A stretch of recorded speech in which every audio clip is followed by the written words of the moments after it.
الحمدللہ وحدہ لا شریک لہ والصلاة والسلام علی من لا نبی بعدہ۔ پارہ نمبر 18 سورۃ المؤمنون۔ چونکہ سورت کا آغاز ہی لفظ المؤمنون سے یوں ہے، قد افلح المؤمنون، پہلی آیت بھی المؤمنون کا ذکر ہے، تو سورت کا نام ہی سورۃ المؤمنون رکھ دیا گیا ہے۔ اللہ تعالیٰ نے مومنین کی صفات کا ذکر فرمایا، قد افلح المؤمنون، ایمان والے کامیاب ہوں گے۔ ایمان والے کون ہیں؟ نمبر 1، نماز میں خشوع اور خضوع کا خیال کرتے ہیں، لغو اور بیہودہ چیزوں سے بچتے ہیں، زکوٰۃ کی ادائیگی کرتے ہیں، زنا اور فحش کاموں سے بچتے ہیں، امانت کا خیال کرتے ہیں، امانت کی حفاظت کرتے ہیں، اپنے عہدوں کو پورا کرتے ہیں۔ پھر اللہ تعالیٰ نے اپنی وحدانیت پہ دلائل بیان فرمائے کہ دیکھو اللہ تعالیٰ نے کس طرح ایک پانی کے نطفے سے پیدا فرمایا۔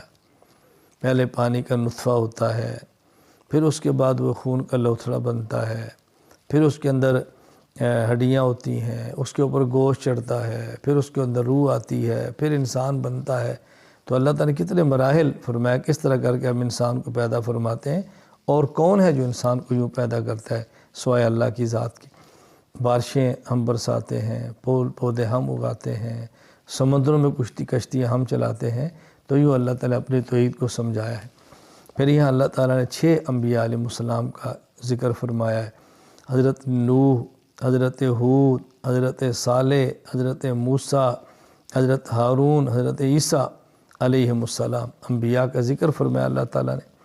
پھر فرمایا کہ دنیا میں مختلف لوگ ہیں، ہر ایک نے اپنا ایک راستہ بنایا، فَتَقَطَّعُوا أَمْرَهُمْ بَيْنَهُمْ زُبُرًا كُلُّ حِزْبٍ بِمَا لَدَيْهِمْ فَرِحُونَ۔ باطل والے اپنے باطل پہ خوش پھر رہے ہیں، اور وہ سمجھتے ہیں شاید وہ حق پر ہے، حالانکہ وہ باطل پر ہے۔ تو مختلف یا فرقے بٹے پڑے ہیں، باطل والے نے راستے بنائے ہیں، تو ہمیں سمجھایا گیا کہ تم الگ راستہ اختیار نہ کرو، قرآن کریم کا راستہ اختیار کرو، سنت کا راستہ اختیار کرو، پیغمبر والا راستہ اختیار سے بہت زیادہ خیال کرنا چاہیے۔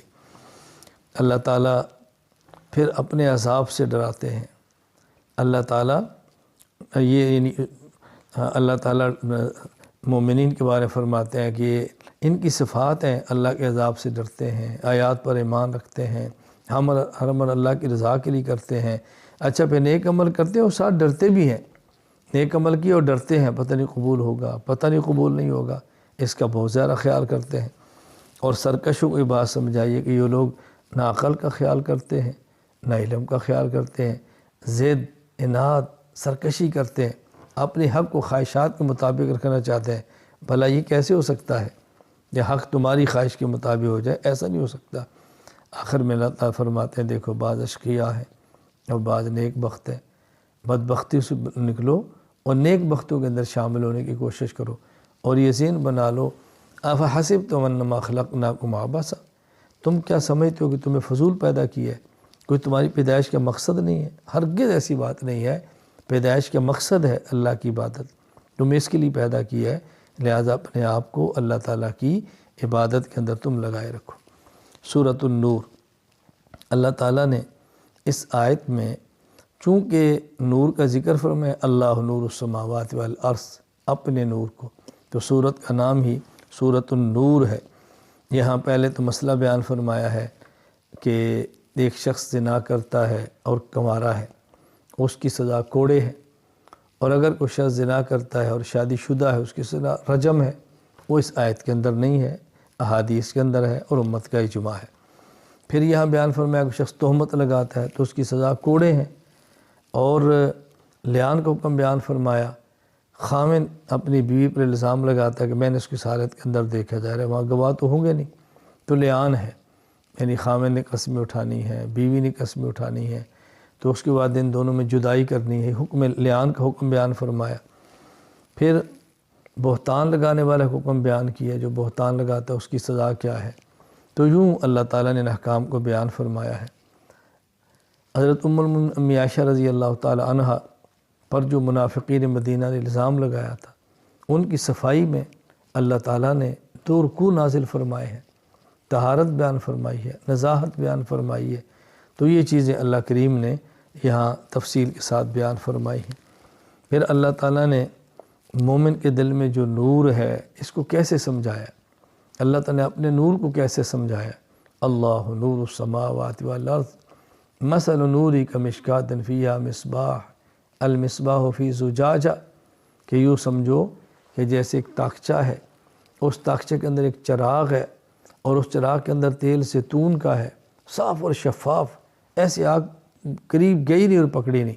تو یوں مومن کا ایمان بھی ایسے چمکدار ہوتا ہے، حق کو بڑی جلدی قبول کرتا ہے اور حق پہ عمل کے لیے تیار رہتا ہے مومن، اس نور ایمانی کی وجہ سے۔ اللہ تعالیٰ نے بہت پیاری مثال دے کر سمجھائی ہے۔ پھر اس صورت میں اللہ تعالیٰ نے رسول اکرم صلی اللہ علیہ وسلم کی مجلس کے بہت سارے آداب بیان فرمائے ہیں کہ پیغمبر کی مجلس کے اندر آؤ، بلا اجازت نہ جایا کرو، پوچھ کر جایا کرو، نبی کے حکم کی مخالفت نہ کیا کرو، اس سے تمہیں نقصان ہوگا۔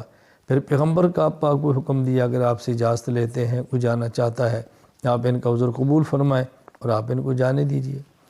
سورۃ الفرقان، الفرقان کا معنی حق اور باطل کے درمیان فرق کرنے والا، چونکہ اس صورت میں الفرقان فرمایا ہے، حق اور باطل کا فرق کرنا، اس لیے اس صورت کا نام ہی سورۃ الفرقان ہے۔ تبارک الذی نزل الفرقان، یعنی قرآن کریم کو اللہ پاک نے فرقان، حق اور باطل کے درمیان فرق کرنے والا بیان فرمایا۔ مشرکین جو اعتراضات کرتے تھے ان کا جواب دیا ہے، مشرکین کے دعووں کی تردید کی ہے، وہ کہتے ہیں قرآن قصے ہیں، کہانیاں ہیں، افطرا ہے، من گڑت ہے، اس کا جواب دیا۔ اور پھر انبیاء علیہ السلام کے بارے میں وہ کہتے رہے یہ تو بشر ہیں، بازاروں میں پھرتے ہیں، کھانا کھاتے ہیں۔ پھر ان کا خیال یہ تھا کہ بشر ہیں تو یہ نبی کیسے ہو سکتے ہیں؟ نبی تو ہوتا ہے جو بازاروں میں نہ پھرے نہ کھائے۔ اس پر اللہ تعالیٰ ان کی تردید فرمائی ہے کہ ایسی بات نہیں ہے۔ میں ایک بات عرض کیا کرتا ہوں کہ بہت سارے لوگ آج کے اور اس دور کے ایک نقطے پر شاید متفق ہیں کہ بشریت اور نبوت اکٹھے نہیں ہوتے۔ فرق کیا تھا؟ وہ دیکھ رہے تھے، وہ کہتے بشر ہے، نبی نہیں ہے۔ اور آج کے کئی لوگ ہیں جو نبی پاک کو دیکھا نہیں، وہ کہتے ہیں جی نبی پاک نبی تو ہیں لیکن بشر نہیں ہے۔ حالانکہ رسول اکرم صلی اللہ علیہ وسلم اور دیگر انبیاء علیہ السلام بشر بھی ہیں اور نبی بھی ہیں۔ نبوت اور بشریت میں علیحدگی نہیں ہے، وہی نبی ہے، وہی بشر ہے۔ اللہ تعالیٰ نے بشر کو افضل اور اشرف المخلوقات بنایا ہے، مسجود الملائکہ بنایا ہے، اپنا نائب بنایا ہے، تو بہت بڑا رتبہ ہے بشریت کا۔ تو اللہ تعالیٰ نے بات سمجھائی ہے اور آخر میں پھر یہ فرمایا کہ آج مشرکین کو بات سمجھنی چاہیے، قیامت کا دن ہوگا، پھر وہ موت کو طلب کریں گے تو موت بھی نہیں آئے گی۔ اس وقت سے پہلے اپنے آپ کو بچاؤ، صحیح عقیدے اختیار کرو، توحید پر آؤ، رسالت پر آؤ، قیامت پر آؤ اور نیک اعمال کو اختیار کرو۔ وآخر دعوانا الحمدللہ رب العالمین۔